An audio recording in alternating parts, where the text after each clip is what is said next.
Okay, in this short video, what we want to do is talk about some of the sort of psychological biases and mistakes we tend to make as humans. Now, the reason this is important in the context of what we're doing, we're learning a lot of analytics related to how to analyze and characterize decisions using probabilities and estimated costs and things like that. But it turns out that those component parts, if you're way off on those, and these psychological biases sometimes cause that to happen, then you can result in a model that looks very good and everything, but it's got the wrong parameters in it, and it's going to drive you towards a wrong decision. So let me get my pen going here, my marker going here, and then we'll get started. And today let's use a purple. How about that? So let's talk about, first of all, sort of a formal definition of what we mean by a rational decision. A rational decision is based on the decision maker's current assets. Now, you guys have had accounting and you talk about assets and things like that, but I want you to think more broadly about assets. Basically, money or wealth or possessions is really just one form of assets. But also your physical health, your physiological state, your mental abilities, your cognitive abilities, your IQ, etc., your social relationships, your feelings, etc.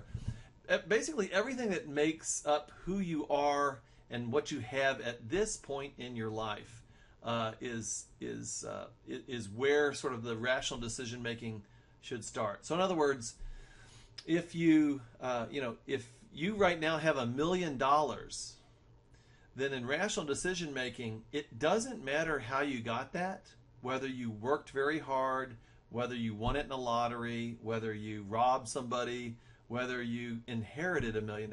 It really doesn't make a difference in pure rational decision making. All that really matters is that you now have $1 million.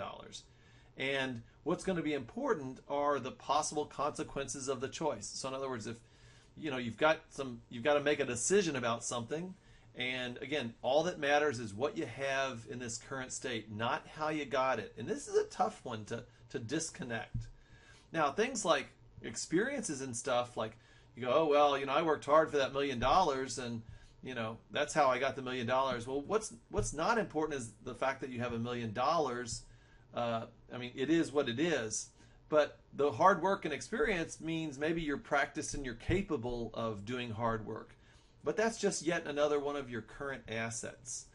So anyway, based on the current assets, based on possible consequences of the choice, such that when consequences are uncertain, again, you're thinking about future possibilities, their likelihood is evaluated without violating the basic rules of probability. And we'll talk about some of those here in a bit. So that's kind of a formal definition of rational decision making, and that's what is going to be the focus now of this talk. So there's irrational decision making procedures, and we all do them. Just be aware of them. But let's talk about some of those. One is habit. So let's say you routinely drive over the speed limit. Well, that's really just a habit. Or if you smoke or something like that. You don't sit down and think about, well, is today the day I'm going to drive fast or not? You don't really think about that, or reaching for the next cigarette. It's just a habit, and it doesn't even fall into decision making. But letting it kind of just act out as a habit is, again, technically irrational. Tradition is another one. In tradition, there's all kinds of traditions. Some are good and some are really, irrational. For example, severe hazing in a fraternity. If you sat down with people and you really said, look, here are the risks, and what are we really getting from it? You'd probably realize it's probably not that good of an idea in terms of what you gain versus what the risks are.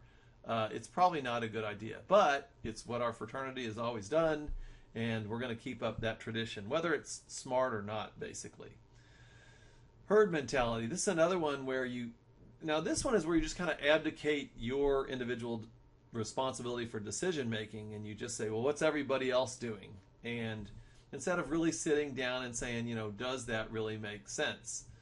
So, everyone is, vaping or something, sit down and say, is that, if I think about sort of, there are some potential risks which we still don't know about, does it make sense to do that? So again, the problem with that, and what I would tell anyone, is that you should be responsible for making your own decisions, Don't just abdicate that to other people. Like, make sure everything truly makes sense for you. Because there's a lot of things out there that, believe me, the crowd is really wrong on, I guarantee you. Making whatever choice led to a good outcome in a similar previous situation. So, it might have been, wow, I was down to my last $100 in the casino, and I put it all on, one number in roulette, and I won, and that's great. You had a lucky outcome. But the next time you're down to your last $100 in the casino, you should truly sit down and say, okay, is this the best way? Is this the best decision I should make? Should I, or was I just really lucky last time? So again, there's this old saying that, people are a victim of their own success, and that's sort of harbored in this. In other words, they've done things in a certain style and so forth, and it happened to have worked before, but without really critically thinking whether or not it was just simply lucky or it was a particular set of conditions that allowed it to succeed or not. Imitating successful decision makers. So, it's easy to look at, Bill Gates or Zuckerberg from Facebook and say, wow, those guys dropped out of college, like that, and look how successful they are. Therefore, I'm going to drop out of college. Well, again, it's a whole different set of situation, and they could have perhaps not, just one wrong turn along the way, they may not have ended up being as successful as they were. So again, you got to make sure you make decisions that are working right for you. Now, what are some kind of common sort of things that get in our way of trying to think rationally in a decision situation? The big one you're going to get in business, by the way, and we already talked about one, by the way, and that was overconfidence. And we did that when we did that little sort of assessment of those 10 facts, and everybody exhibited varying degrees of overconfidence. And again, that is a barrier to you thinking clearly. So the more you can be truly in touch with what you know and what you don't know, and discount what you don't know accordingly, then the better off you're going to be. If you look at some major corporate failures, it turns out that you do the autopsy on some big time corporate failures, a lot of times what you see is like a super egomaniac CEO who made up their mind about something, and they were overconfident about its success, and they just ended up betting the whole company on it, and it turned out bad. So, but in sunk costs, as you know, like let's say we're making a decision about whether to, put the next installment of R&D money into a possible product which may or may not be successful. Well, whether we've put in $100 to develop it up to now, or whether we've put in $10 million, doesn't matter. All that matters in terms of making a decision about whether or not we should put additional R&D money is what the current status of that technology is. Is it like all that it doesn't matter how much money we've spent to it up to this point. All that matters is the current condition of the resulting technology, and what the prospects are if in fact you invest more in it. What's the possible payoff from this point on? So there's no taken to an extreme, for example, if you own stocks, you should wake up every morning and ask yourself, for a stock that you own, you should ask yourself, would I buy this stock today? At its current price and all that stuff, would I buy that stock today? And if the answer is no, I wouldn't buy it today, then that really suggests you should sell the stock. If you're not willing to, you almost look like every day you're going to pick what stocks you're going to own. And if you're not convinced about the future prospects of a stock you currently own, you should sell it. Now, again, taken again on this extreme is that, you hear people saying, oh, I bought this stock and it's down 20%, but when it gets back up to break even, then I'm going to sell it. Well, that's irrational decision making with respect to a stock. In other words, like how much you paid for it was in the past. That's a sunk cost. All that really matters today is, again, are the prospects for this stock at its current price going forward Is it attractive enough for you to buy today? And if so, then you should keep it. So again, now this happens in real life in organizations where people, they what happens is they they maybe make a decision, and then instead of like all of a sudden it turns out that decision ended up having a bad outcome. Well, what'll happen is they will maybe not kill that product or not close that office or business or whatever, because they feel that doing that again is now going to signal that it was a bad decision from the beginning. So what happens in a lot of cases is companies just have these bad products or businesses or locations or whatever that just hemorrhage money, but nobody really sits down and takes a rational approach to deciding whether we should keep it or get rid of it or close it or whatever. So, George Soros, who's a pretty successful investor, he put it this way. He said, I don't believe in making money back. Once you've lost it. You lose it or make it, but you don't make it back. So that's his way of saying, hey, don't think about trying to make your money back on investment. Treat it sort of from a rational perspective every day, basically. Now, I will point out that assets include reputation, hence loss of face may be a real future cost. So part of your current assets is your reputation.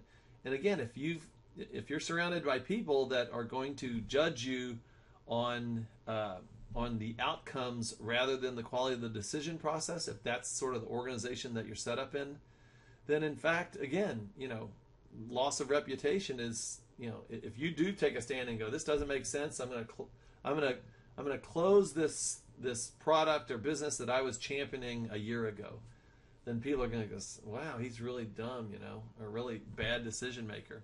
So anyway, just keep that in mind as you have to sort of balance that in terms of what's the culture and the view of rational decision making in your organization.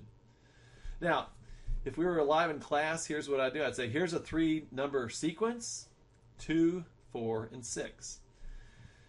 Your task is to discover the numeric rule that produced these numbers. Now, to determine the rule, you're allowed to generate other sets of 3 numbers, propose those to me, and I will acknowledge as either that your proposed sequence of numbers conforms to or does not conform to the actual rule. And so at this point, you could start proposing sequences to me, and when you feel like you've got a good handle on what the numeric rule is that produce these numbers, then you can kind of stop asking. You can stop proposing sequences of 3 numbers when you feel like you confidently know what it is. So when we do this, typically in class, someone would propose something like this. They'd go, how about 3, 6, and 9? They would propose that sequence, and I would say, yes, that conforms to the numeric rule. And then somebody else may chime in and say, well, how about 5, 10, and 15? And I'd say, yes, that adheres to the numeric rule. And maybe someone else says, well, how about the numbers 1, 2, and 3? And by this point, most people sort of have a sense that they know what the numeric rule is that produce these numbers, and they say, okay, we know what it is. Well, it turns out the numeric rule for producing these numbers was basically any 3 increasing numbers. But what I just described is an example of what I call biased data collection. In other words, you saw these numbers, you thought, oh, this looks like it's even spacing, and the second one is twice as large as the first, and it's the second one's twice as large as the first, and the third one's 3 times as large as the first. And then the sequences that you propose are actually ones where you're seeking confirmation. So if you propose the sequence 3, 6, 9, and I say yes, then you go, oh, okay, it's definitely falling into that pattern that I think. And if someone else says, 5, 10, 15, that even further anchors you onto your belief that it's, the second number is twice the first and the third number is twice the or 3 times the first. So the point of this is the following: is we see this a lot in terms of biased data collection. Like, for example, if you're thinking about opening a restaurant, then you may talk to a bunch of people that currently are operating successful restaurants. And you're going to get a sense for, what it's like to have a successful restaurant, and you're going to talk to people about how to have, about their successful restaurants and everything like that. But a really good decision maker spends just as much time actually looking for disconfirming information. So for example, in the 2-4-6 example, if you think the rule is, the first one and then twice that and then 3 times that, then a really great decision maker will propose something whereby the expected answer should come back as no. So someone might say, well, how about 1-11-99? And when I come back and say yes, that conforms to the decision, then you were seeking disconfirming evidence that this idea you had in your head was wrong. And so, indeed, this is the case. Now, what happens is, again, also in corporate failures, you'll see that not only that egomaniac CEO, but the problem is he or she has surrounded themselves with yes people. People that will always say, yeah, that's a great idea. Really great decision makers, really great CEOs actually surround themselves with some people that are willing to challenge the ideas. And again, search for disconfirming evidence. And now, they do that in the back room. But once they decide on a strategy, when they walk out of that room, boy, they sound like there's no consideration of possible failure or anything like that. They're super confident. But again, in the decision-making process, they're recognizing that they could be harboring some assumptions that are in fact wrong. So again, like if you're going to open a restaurant, the best thing to do is go talk to people who had restaurants that failed. That's where you're going to get really your great information from. So we did the in-class experiment today in class about, if I gave you, you had to choose 1 or 2, and then you had to choose 1 or 2 again. And as we covered in class, 1 was exactly the same from a net financial standpoint to you. There's no question about that. And same thing, number 2 was the same as the second number 2 was the same as the first number 2. So, but a lot of people actually changed their selection depending on how it was worded in terms of giving money back or incrementally getting money. And so what this is, we said it was framing effects. And framing, by the way, is, again, it's how the question is posed to somebody. So this was a kind of a great study. This is back in the New England Journal of Medicine in the early 80s. And they had 167 subjects, and they asked them to imagine they had lung cancer. Now, lung cancer treatment at that time was really surgery or radiation. That was sort of the main things. So they said, hey, imagine you have lung cancer. And so half of the people, they put it to them like this. They said, hey, of 100 people having surgery, 10 will die during surgery, 32 will have died by 1 year, 66 will have died by 5 years. And of the 100 people having radiation, none will die during treatment, but 23 will die by 1 year, 78. So they gave these survivability facts to half of the 167 subjects. And when they did it like that, it turns out about half of them said, hey, I would choose surgery, and the other half said they would in fact choose radiation. So then they changed it around. And instead of talking about people dying during surgery, they just simply rephrased it to say, instead of 10 dying during surgery, 90 will survive the surgery. And instead of people talking about dying within 1 year, they talked about 68% surviving past 1 year, etc. Now, if you look at this very carefully, you will realize that, in fact, this is exactly the same set of statistics, but instead of talking about dying during the various stages of treatment and afterwards, they're talking about surviving. And here's what's interesting about that. For the other half that got the questions like this, basically 84% of them chose surgery in this case, and only 16% chose radiation. Now, that's kind of cool, and that's, we saw a fair amount of framing effect on you guys during class today. But what's so interesting about this is that up at the top. Turns out the 167 people they were asking this question to were actually physicians.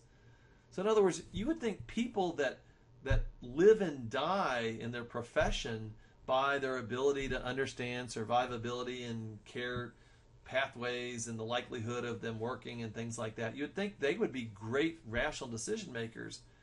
But in fact, they were incredibly affected by framing effects in this respect.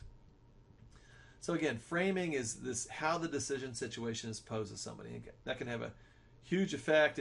There tends to be some things in terms of if it's phrased as gaining, people tend to be risk averse. But phrased as losing, people tend to be risk seeking. So in our little sort of $100 or $200 questions we asked you earlier, you saw there was kind of a tendency for people to shift in one direction, but a number of y'all actually shifted in the other direction as well. But and again, especially in the case of life and death matters like that. Whether you're gaining or winning a little money or something like that, no big deal. But if like it's serious life on the line kind of a thing, it really matters. Now, what it suggests, of course, is that establishment of reference levels is important. So I grew up in Louisville, Kentucky, and there was I think it was Comcast cable. They sent a letter to people that had their cable service, and the letter basically said the following. It said, "We know there's been rumors that we're going to jack up cable rates by 15%. Well, guess what? It's your lucky day. We are not jacking them up by 15%. We're only increasing them by like 5%. And so, it was a kind of a brilliant little bad news way of, delivering the bad news. But again, they made people feel thankful to only get a 5% bump in their cable bill each month rather than a 15%. So again, this notion of reference levels is very important.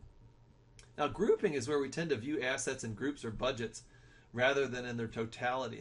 And here's a classic example, and I'm sure we've been victim to this before. So you're buying some big item like a car or whatever, and when you're buying like a new car, they always say, hey, do you want to have the AM FM CD player? And they're not particularly good stereos or anything like that. And as you know, dealers are notorious about marking up accessories like a CD player or other special stuff. It's always really high margin. So they're like, okay, for $600 we can we can put a radio in. And what happens is you go, well, I'm already spending $30,000 on this car, so what's another couple $100 on this? And so as a matter of fact, $600 is only like 2% of the it's only a 2% bump on the whole $30,000. So what the heck, But in good rational decision making, you actually would separate those two decisions. I mean, don't link decisions together. Don't group them together when you don't have to. You would actually pretend that, like, if someone gave you the car, then you ask yourself, okay, well, would I spend $600 from an entertainment budget for such a cheap system? So again, separate them. Don't link them together when they don't have to be linked, and it becomes kind of an easy thing when you do that. Now, we talked about things like if you're trying to estimate costs associated with things like that, or collecting data and bringing information into a decision process, and again, even how the decisions are framed or posed to people. But another big one is we tend to misjudge probabilities, and there's a variety of ways we tend to do that, and we can relate to a lot of them. One is source bias, and again, an individual's perspective and hopes will affect their ability to estimate objectively. So, if you're asking the R&D manager of your company, what's the likelihood of success of their research group successfully developing something, you got to think about what's going on through their mind. They may be saying, if I give them a low number, I'm probably going to get fired. When in fact, you're really just looking for a good objective assessment of it. But consider the source of that bit of information. And consider all the things that could, consider overconfidence. Consider, their They may be insecure about their job security and so forth. So just think about that. Try to think about that from their perspective. A second one is representativeness, and this is where you fail to properly consider how characteristics are represented in an overall population. Now, we talked a little bit about that in terms of, whether or not you should ask a stranger or accept help from the friendly approaching stranger. There's plenty of examples of that. This is actually, I remember this when I was a kid. So the magazine called This Week, they published this article and they said how to stay alive in a car over Labor Day weekend. It says this quiz could save your life next weekend. This was for the upcoming Labor Day weekend. And the author of the article said that the farther you drive from home, the safer you are, because most deaths occur within 25 miles of home. Well, it sounds good, like, hey, most deaths occur within 25 miles of home. It might be that 60% of the deaths from driving occur within 25 miles of home. The problem, though, is that you probably spend 95% of your driving miles within 25 miles of home. So if you look at it that way, like 60% of the deaths are occurring within 25 miles from home, whereby you're doing 95% of your driving. That means 40% of the deaths are occurring in that little 5% where you're truly away from your familiar roads. So again, this is lacking. You're not considering, again, how it's represented in the entire population. So you get kind of things like that. Now, let me ask you this. In the U.S., are there more deaths due to murder or suicide? What do you think? Murder or suicide? Which one has more in the U.S.? Here's another question for you. Are most homeless adults mentally ill? It's kind of an easy one, right? Well, here are the answers.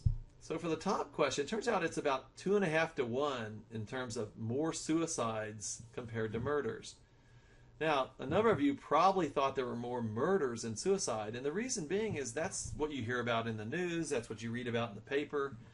You don't hear about the quiet, depressed suicide that occurs.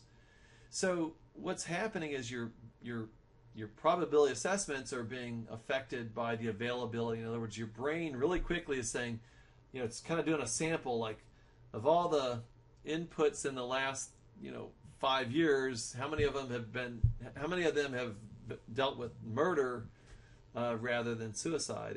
And overwhelmingly, we hear and talk a lot more about murders that occur, but in fact, the data suggests otherwise. Now, the second one, are most homeless adults mentally ill? It turns out like less than a third, about 30% are actually clinically mentally ill. But you think that basically all homeless people are mentally ill, because those are the people you see like talking to themselves out loud or harassing people or doing, stuff that you notice. And again, it's availability. You don't notice the quiet homeless person that tends to themselves. They blend in with the rest of the crowd. So again, this is just an example of availability. So again, it's the most vivid experiences or memories are readily available, and therefore they dominate our assessment. Now, here's another example. How many 7-letter English words have the form blank, blank, blank, blank, blank in blank? Okay, 7 letters. The 6th letter is an N. So think about that. Is it a little? Is it a lot? Think about how many there are. Then let me ask you a different question. How many 7-letter English words have this form? Blank, blank, blank, blank, ing. So the question is, which of these completions has more? The top one or the bottom one? Well, the bottom one has words like walking, singing, talking, etc. So odds are you probably figured the second one does. Well, the bottom line is the top one has more. And it definitely has more, because any word that works for the bottom also works for the top. So the top one has all the completions for the bottom, plus there's a bunch of words beyond that. Now, the reason you were subject to availability on this is that you could not readily think of words that adhered to that top form. But the one in the bottom, all you needed now was a 4-letter word that you would then tag on ing, and you can readily start having that flow in your mind. So again, I know these are kind of little mental tricks, but the point is availability is, think about, when people are giving opinions about something or estimating probabilities and so forth, think about what thoughts and memories they may be drawing on or experiences that would in fact be clouding their perception. We saw a little of that, by the way, when we were doing the thing about like the probability of failure for the TV. Like if you had a TV that busted after 13 months when it was out of warranty, that experience would loom large in your head. And this is just a quote from Mark Twain, which I like, which says, "We should be careful to get out of an experience only the wisdom that is in it and stop there. Lest we be like the cat that sits down on a hot stove lid. She will never sit down on a hot stove lid again, and that is well. But also she will never sit down on a cold one anymore." So in other words, that cat who sat down on the hot lid now has basically said that any stove lid is dangerous and don't sit on it. And so in a way, that bad experience on the hot stove lid now has totally overwhelmed that cat's ability to think rationally, which is kind of a funny thought in itself. Anyway, thinking in scenario terms, here's another one. And this sometimes we assign higher probability to a scenario that has actually a lower probability than the characteristics that go that together make up the scenario. So, for example, if you say, how likely is it that an alcoholic tennis star who starts drinking a fifth of vodka a day will go on to win a major tournament 8 months later? Well, a lot of people would read that and go, that's pretty unlikely. It's really unlikely. It's extremely unlikely. But then, suppose you actually add this verbiage. You go, well, drinking a fifth of vodka a day will join Alcoholics Anonymous a month later, quit drinking, and win a major tournament 8 months later. People will actually say this is not quite as unlikely. Now, the problem with this is we're violating a rule of probability, because the green text in here is now putting further conditions. In other words, without the green text, the probability of that contains the text with the green. So we've made it now they have to literally join AA, and now they have to, quit drinking. I mean, so you've added these additional specificities or conditions. So there's no question about it. It has a smaller probability than the original version of it. And again, but what's happened is by doing this, we've painted the picture about how this person can go from drinking a fifth of vodka to then winning a major tournament 8 months later. So this is sort of, it's embedded in persuasion as well, is where you want to paint the scenario how someone can succeed if they do something, and they're writing the script for you basically. So again, something to be aware of. Now the last points that I want to make here is this notion of rational versus irrational decisions. Now, in life, in work, but also in life, often while frustrated about a situation, you'll observe others making a decision that appears to be irrational. In such situations, only one of the following is true. Like you're driving down the road, you're in a bad neighborhood, and you see like someone who should be in school, like in high school, but they're not, and they're like, it's clear they're like up to no good and selling crack on the corner, and you're sitting in your car and you go, man, like what a dumb decision. Like, that's just so dumb. Or you've made a proposal for something, you want your business to do this or that, and they're not going with your decision. It's the situations where you like smack yourself in the head on the forehead and you go, God, what are they thinking? Well, here's the rules. One possibility is that their decision is irrational, and they could actually benefit from learning about rational decision making. In other words, like when everything is considered, they're making a dumb decision. But it turns out the more likely case is this, and this is a tough one to swallow in life. Their decision is actually rational for them, but it's you that would needs to benefit by better understanding their decision environment and their assessments. Like, for example, the guy selling crack on the corner. In your mind, you're going, that's such a dumb, irrational decision. I mean, you could get put in jail. You could get shot, in a bad drug deal. Like, that would be so terrible. Okay, well, it is, yes, for you, because you're in college and you're about to graduate and go to a high-paying job and in the whole bit.